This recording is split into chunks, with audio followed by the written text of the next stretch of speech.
मनुष्य के सारे संबंधों का आधार है अपेक्षा। पति कैसा हो जो मेरा जीवन सुख और सुविधा से भर दे। पत्नी कैसी हो जो सदैव मेरे प्रति समर्पित रहे। संतान कैसी हो जो मेरी सेवा करे, मेरा आदेश माने।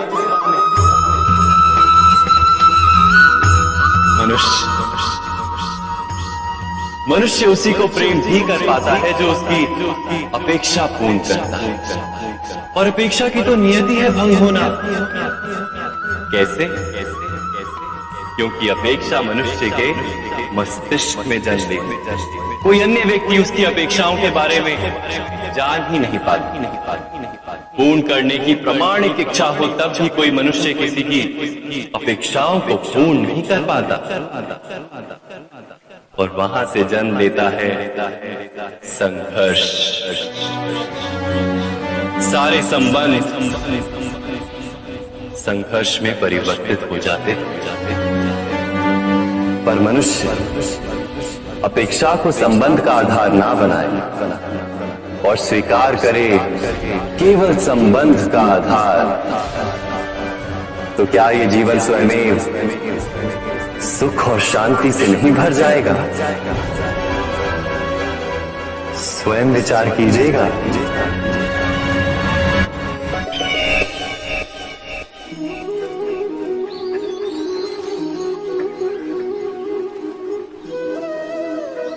समय के आरंभ से ही मनुष्य को एक प्रश्न सदा पीड़ा देता कि वो अपने संबंधों में अधिकतम सुख और कम से कम दुख किस प्रकार प्राप्त कर सकता है। क्या आपके सारे संबंधों ने आपको संपूर्ण संतोष दिया? विचार कीजिए। हमारा जीवन संबंधों पर आधारित है।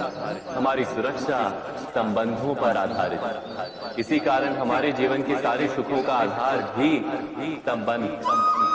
किंतु फिर भी हमें संबंधों में ही अधिकतर दुख क्यों प्राप्त होते? सदा ही संघर्ष भी संबंधों से ही उत्पन्न क्यों हो जाते? कभी विचार किया?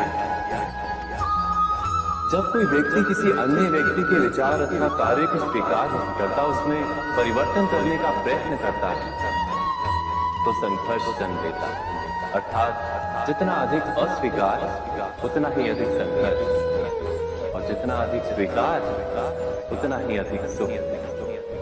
क्या ये वास्तविकता नहीं? यदि मनुष्य स्वयं अपनी अपेक्षाओं पर अंकुश रहे, अपने विचारों को बदले, किसी अन्य व्यक्ति में परिवर्तन करने का प्रयत्न ना कर स्वयं अपने भीतर परिवर्तन करने का प्रयास करे, तो क्या संबंधों में संतोष प्राप्त करना इतना कठिन? अर्थात क्या स्वीकार ही संबंध का वास्तविक अर्थ नहीं?